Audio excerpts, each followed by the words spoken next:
오늘 우리에게 주시는 하나님 말씀은 욥기 21장 1절에서 16절 말씀입니다. 욥이 대답하여 이르되 너희는 내 말을 자세히 들으라. 이것이 너희의 위로가 될 것이니라. 나를 용납하여 말하게 하라. 내가 말한 후에 너희가 조롱할지니라. 나의 원망이 사람을 향하여 하는 것이냐? 내 마음이 어찌 조급하지 아니하겠느냐? 너희가 나를 보면 놀라리라. 손으로 입을 가리리라. 내가 기억하기만 하여도 불안하고 두려움이 내 몸을 잡는구나. 어찌하여 악인이 생존하고 장수하며 세력이 강하냐? 그들의 후손이 앞에서 그들과 함께 굳게 서고 자손이 그들의 목전에서 그러하구나.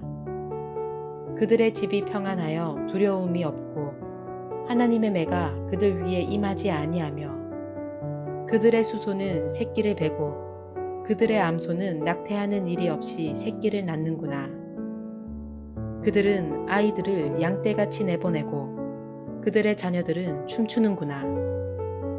그들은 소고와 수금으로 노래하고 피리 불어 즐기며 그들의 날을 행복하게 지내다가 잠깐 사이에 스올에 내려가느니라. 그러할지라도 그들은 하나님께 말하기를 우리를 떠나소서. 우리가 주의 도리 알기를 바라지 아니하나이다. 전능자가 누구이기에 우리가 섬기며 우리가 그에게 기도한들 무슨 소용이 있으랴 하는구나. 그러나 그들의 행복이 그들의 손안에 있지 아니하니 악인의 계획은 나에게서 멀구나.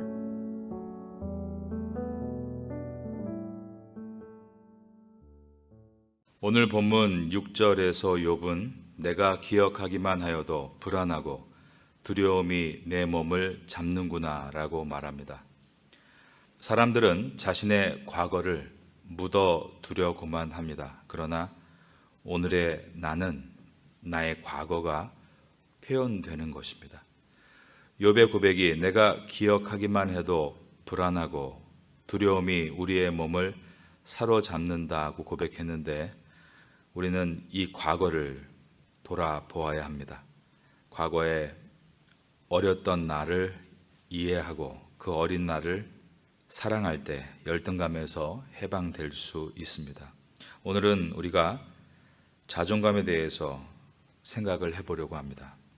셀프 이스팀, 자존감이란 자신에 대한 스스로의 평가입니다.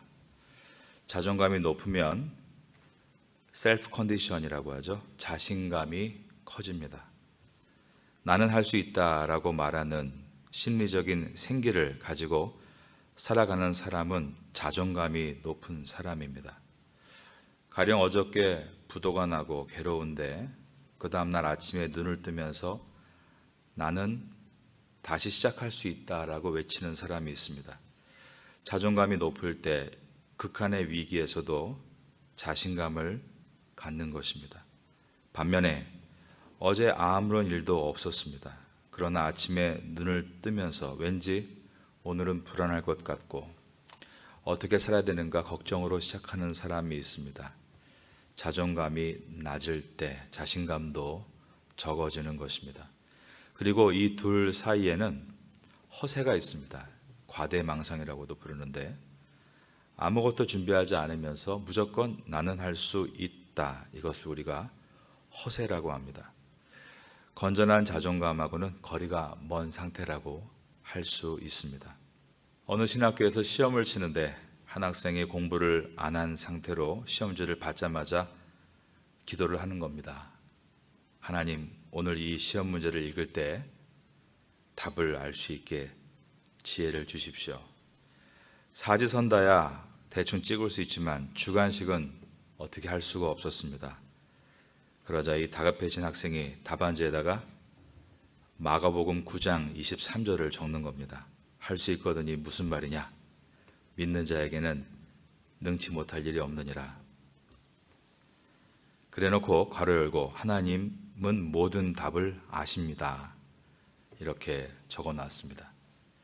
나중에 채점 결과는 어떻게 됐을까요? 빵점이 나왔습니다. 담당 교수님이 시험지 아래에 이렇게 적으셨습니다. 그래, 모든 것을 아시는 하나님은 100점, 그러나 너는 빵점, 이렇게 적어놨다는 겁니다. 열등감이란 자신을 실제보다 더 낮은 존재로 바라볼 때 생겨납니다. 실제로 능력이 없는 사람이 나는 무능합니다라고 말하면 그것은 열등감이 아니라 현실을 직시하고 있다고 할 수 있습니다. 그러나 자신을 실제 능력보다 더 낮게 본다는 것은 부정적인 시각으로 자신을 보고 있다는 뜻입니다.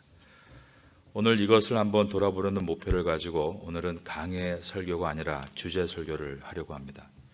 어떻게 자존감을 회복할 수 있는가? 첫 번째로 외적 조건에 상관없이 있는 그대로의 자신이 가치 있음을 알게 될 때부터 자존감은 회복됩니다. 외적인 조건에 상관없이, 즉 공부를 내가 많이 했건 못했건, 키가 크건 작건, 외모에 미모가 뛰어나건 또는 어떤 사고로 인해서 화상을 입은 몸을 가지고 있건, 사실 이 모든 것을 그대로 사랑해 줄 수 있는 분은 부모님이시죠.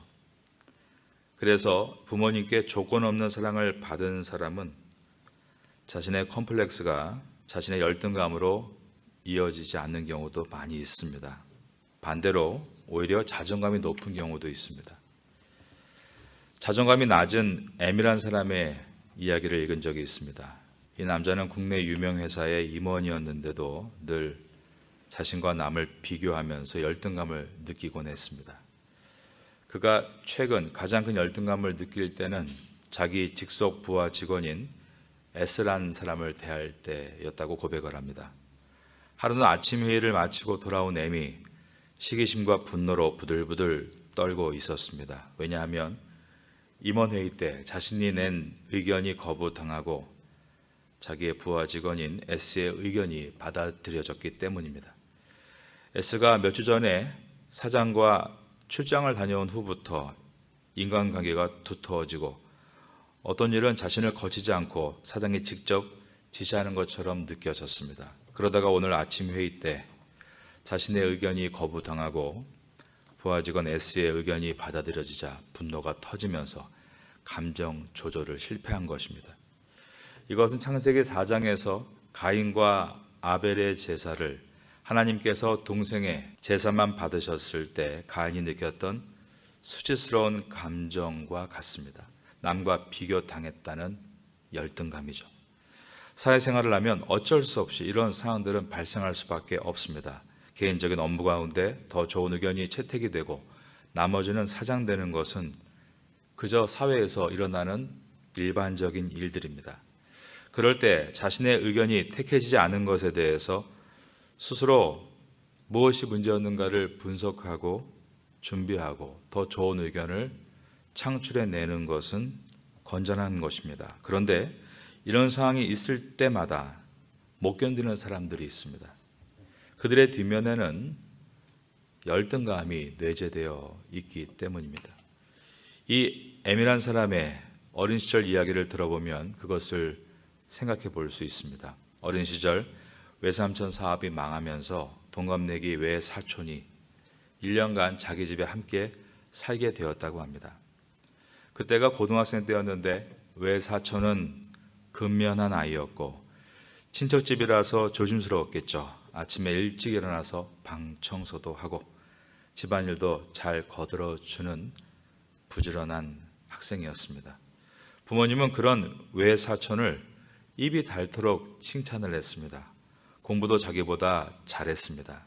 거의 1등을 했습니다. 그의 외사촌을 따라갈 수가 없었다고 합니다.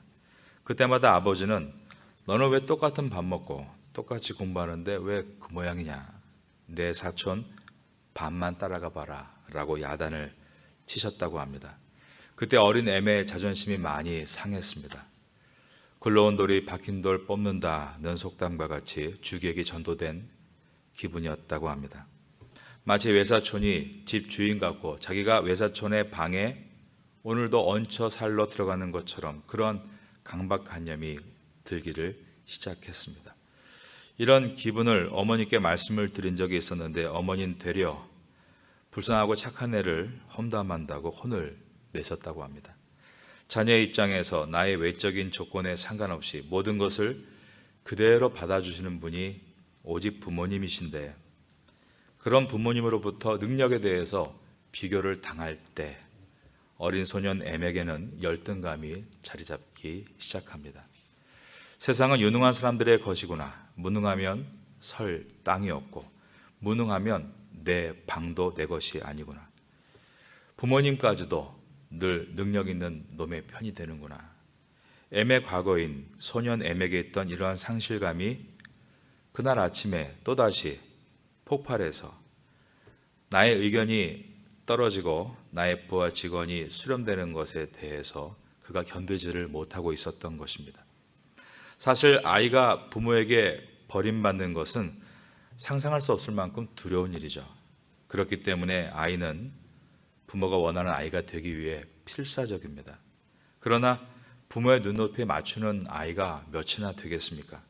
그리고 아이는 부모의 눈높이가 실제보다 훨씬 높을 거라고 늘 생각합니다. 이 정도는 돼야 부모님 만족하실 거야. 그런데 실제로 잘 되지 않는 겁니다. 어릴 때는 뭘 해도 그만큼 될 수가 없는 나이입니다. 그럴 때 부모님이 너는 왜 그 모양이냐, 뭘 좀 제대로 하는 게 있어야지 라고 말을 들으면 계속 절망에 절망이 쌓입니다. 부모의 사랑은 숭고합니다. 자식이 무능력해도 장애인이어도 부모는 자식을 있는 그대로 사랑할 수 있는 존재입니다. 부모만이 무조건적으로 자식을 인정하고 받아줄 수 있습니다.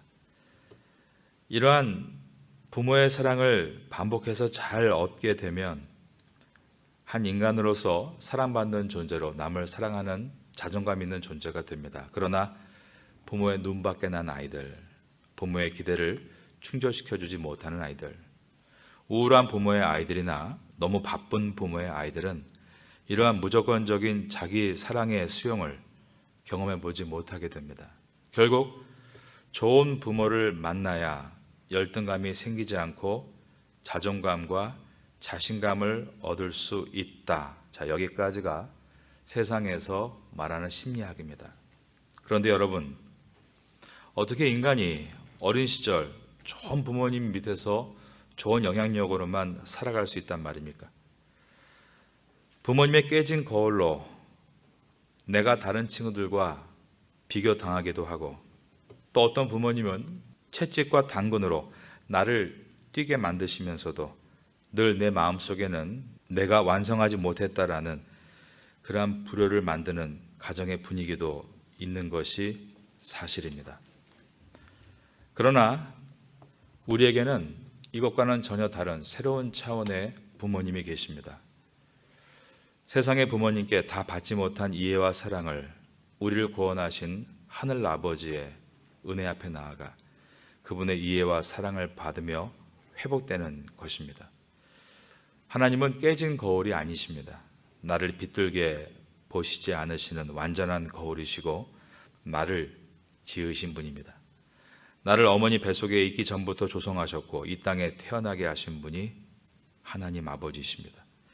나와 같은 어느 누구도 이 세상에 존재하지 못하게 하신 것은 나를 작품으로 만드셨기 때문입니다. 부부가 자녀를 가졌을 때, 임신했을 때 아이를 만들었다는 표현을 하죠. 그것은 낳았다는 다른 표현입니다. 성경에서 하나님 우리를 만드셨다는 표현은 하나님께서 우리를 낳았다는 또 다른 표현인 것입니다. 우리는 하나님의 자녀입니다. 그분은 상처가 없으십니다. 비교당한 경험이 없으신 전능하신 절대자이시기 때문에 우리를 비교하지 않으신다는 것입니다. 우리의 특별한 만을 보십니다. 우리를 있는 그대로 사랑하시는 분이 바로 우리 하나님 아버지이십니다. 심지어 우리가 잘못했을 때도 그 사랑을 포기하지 않으십니다. 죄를 미워하지만 죄인을 사랑하신다. 로마서 5장 8절 말씀과 같이 우리가 아직 죄인 되었을 때 그리스도께서 우리를 위하여 죽으심으로 하나님께서 우리에 대한 자기의 사랑을 확증하셨다. 바로 이것이 하나님 아버지의 사랑입니다. 우리가 실수하지 않으려고 더 높은 수준으로, 더 높은 실력으로 오르려 하지만 나의 나약함으로 그분께 만족을 드릴 수 없음에도 불구하고 주님은 우리를 책망하시지 않고 오히려 우리를 우리보다 더 잘 아셔서 우리의 눈높이로 내려오십니다. 세상의 모든 신들은 높은 자리에 앉아서 이 수준만큼 올라오라고 말하지만 하나님은 그렇게 그 위에 앉아 계시지 않고 성자 하나님이신 예수 그리스도께서 우리가 있는 높이로 내려오셨습니다. 바로 이것을 인카네이션이라고 부릅니다. 그리고 우리와 함께 주셨습니다. 이것을 임마누엘이라고 부르는 것입니다. 그 하나님께서 함께 하시면 우리의 모든 삶은 치유받고 회복될 수 있습니다. 이것이 욥기서의 이야기입니다. 그런즉 누구든지 그리스도 안에 있으면 새로운 피조물이라 이전 것은 지나갔으니 보라 새 것이 되었도다. 고린도후서 5장 17절의 말씀입니다. 그러므로 성도에게는 어제보다 나은 오늘이 있습니다. 이것이 성도의 시간입니다. 시간이 지날수록 더 성숙해집니다. 왜냐하면 하나님께서 시간을 창조하신 분이고 예수 그리스도 안에서 그 시간은 이제 나와 함께하기 때문입니다. 여러분에게 이러한 은혜가 욥기서를 통해서 얻어지게 되기를 예수님의 이름으로 축원합니다. 세상의 부모님은 우리를 낳아주신 분입니다. 우리를 사랑해 주시는 분이십니다. 그렇다고 그분께 왜 나를 더 사랑해 주지 않았습니까? 왜 나를 그때 다른 아이와 비교해서 열등감을 갖는 존재로 만드셨습니까? 그렇게 원망하고 앉아 있을 수 없습니다. 부모님은 우리가 원망해야 될 대상이 아니라 우리가 공경해야 할 대상입니다.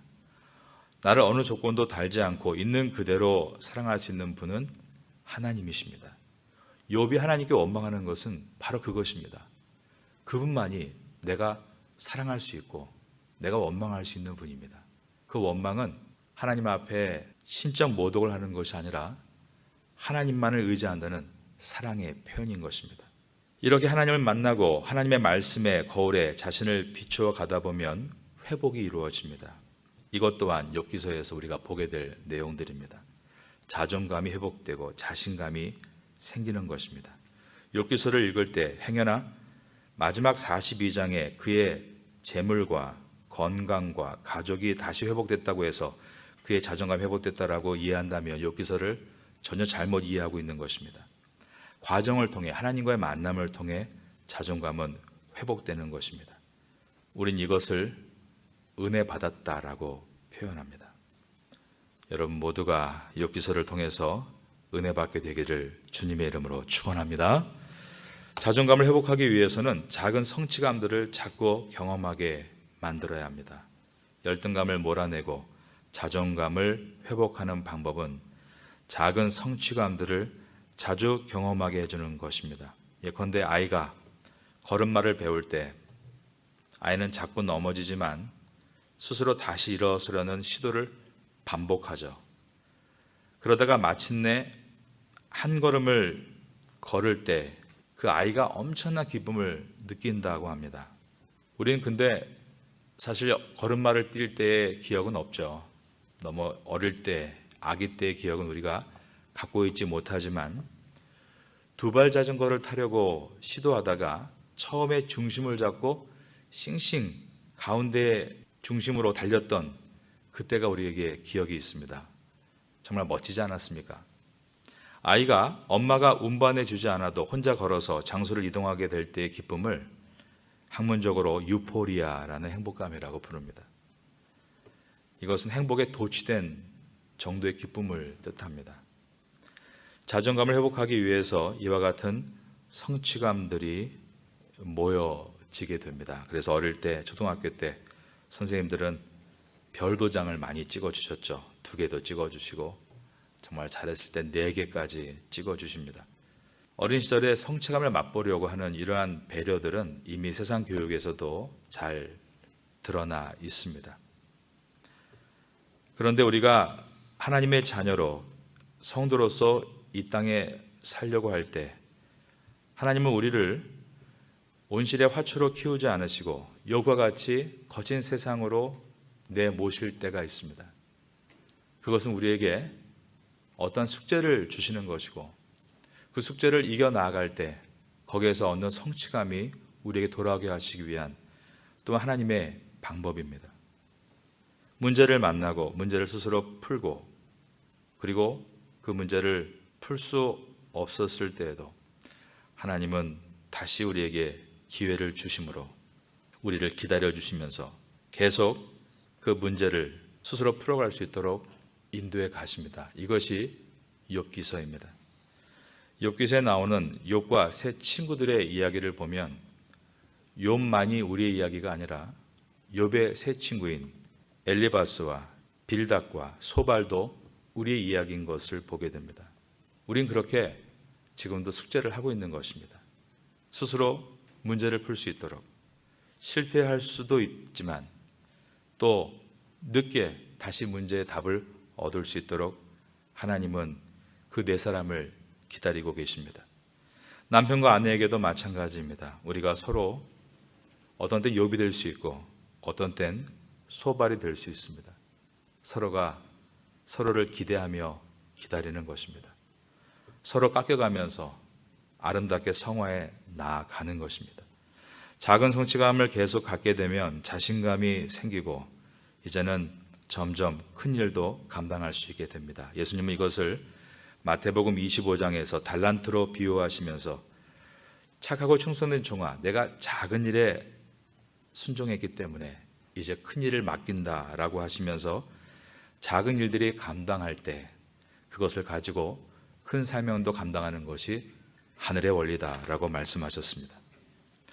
이거 파타야와 라용과 시라차와 촌부리에서 작은 일에 여러분이 순종하며 실력을 쌓고 잘 준비하셔서 이 땅에서 주님의 사명을 또 크게 감당할 수 있게 되기를 주님의 이름으로 축원합니다. 자존감을 회복시키는 방법은 자기 위로라는 것이 있다는 것을 또 말씀을 드립니다. 학문적인 용어로 self-soothing, 커패설이라고 하는데 self 자신이, soothing은 위로하다는 뜻이죠.